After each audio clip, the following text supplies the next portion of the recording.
Hi guys, it's Jess and welcome back to my channel, or welcome to my channel if it is your first time here. For today's video, I'm going to be sharing with you guys my TBR for the month of February.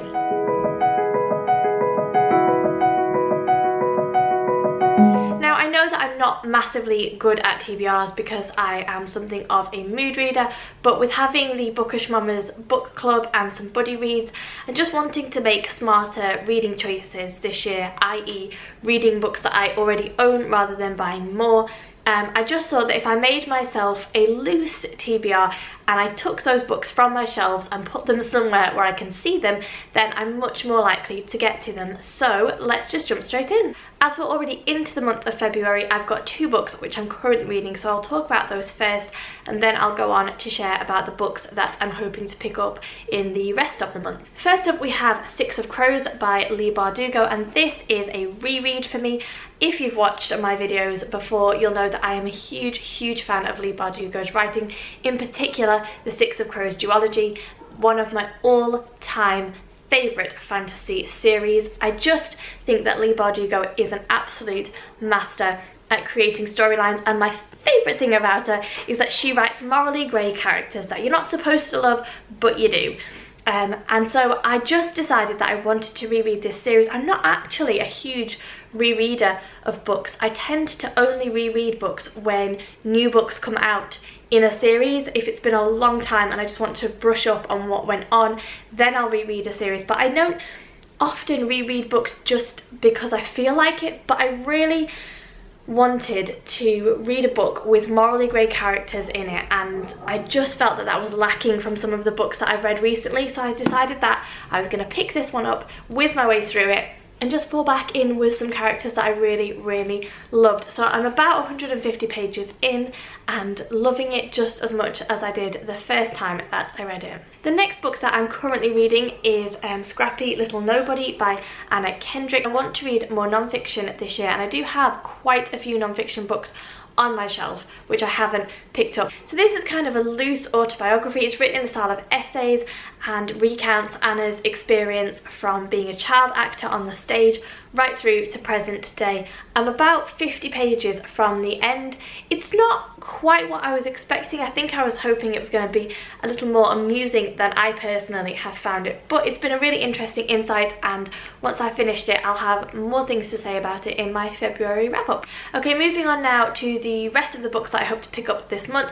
First up, we have the Bookish Mamas book for February, and that is The Secret of Nightingale Wood by Lucy Strange, and I'm not entirely sure if this is a middle grade book or if it is in fact an adult book. I've been unable to find a satisfactory answer to that question, so if you know, do let me know. But basically this is a book set in 1919 about a young girl called Henry who has moved to the countryside with her family following the death of her brother, and the family are, as you would expect, struggling to come to terms with the death of her brother.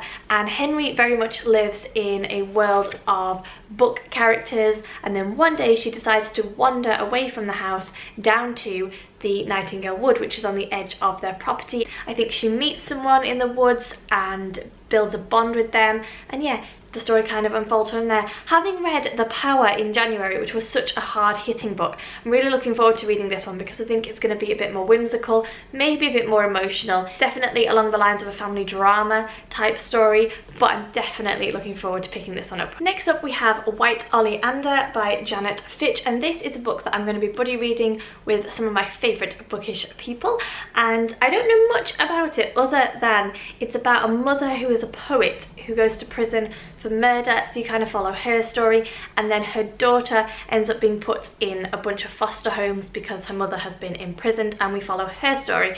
And I believe that it's quite dark, that it's quite hard-hitting. It says on the back that it was chosen by Oprah Winfrey for her book club, which I'm guessing is fairly high acclaim, but I'm going into this book pretty blind, and I think that that is the way that I would like to keep it, because I think with dark stories that's always the best thing to do. But yeah, I'm really looking forward to reading this, not only because it means I get to read a book with some of my favourite people, but I've heard lots of good things about it, so fingers crossed that I enjoy it as much as everyone else seems to. Then, as I mentioned, I really want to push myself to read more of the non-fiction books that I have on my shelves this year. So this month I have picked off Fragile Lives by Professor Stephen Westerby, and this is a book about heart surgery, and Professor Stephen Westerby was a heart surgeon for a number of years, and this is him recounting some of the stories and his experience of being a heart surgeon.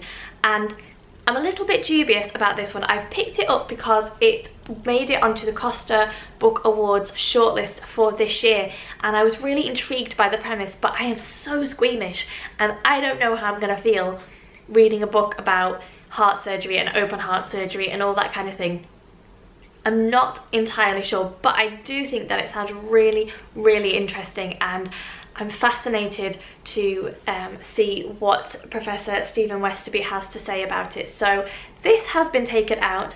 I'll have to give it a go. I may have to read it alongside reading something else just to kind of water it down a little bit. But yeah, another one that I'm very much looking forward to reading. Next up we have Magic Study by Maria V. Snyder. This is the second book in the Chronicles of Ixia series, and I read Poison Study at the end of last year and absolutely adored it. It was exactly what I needed to read at the time, and I'm so excited to carry on with the rest of the series. Obviously I can't say too much because it is the sequel to a book, but basically it's set in the world of Ixia. We follow our protagonist Elena, who has discovered that she has magic in a world where magic has been outlawed.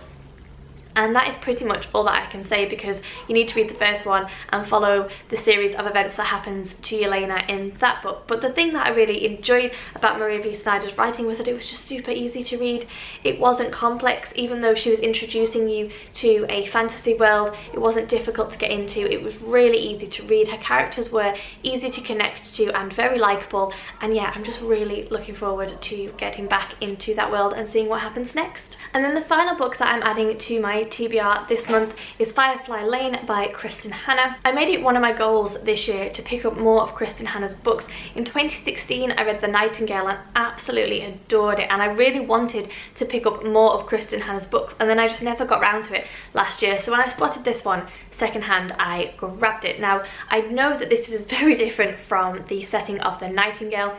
It's about two women and how their friendship shapes their lives. I think it takes place in America, but basically you have two girls who are a very unlikely friendship. I think one is basically at the bottom of the social food chain and the other is the coolest girl in school, but their lives meet, they come together, they form a solid friendship, and it's about how that friendship then impacts them as they go through their lives.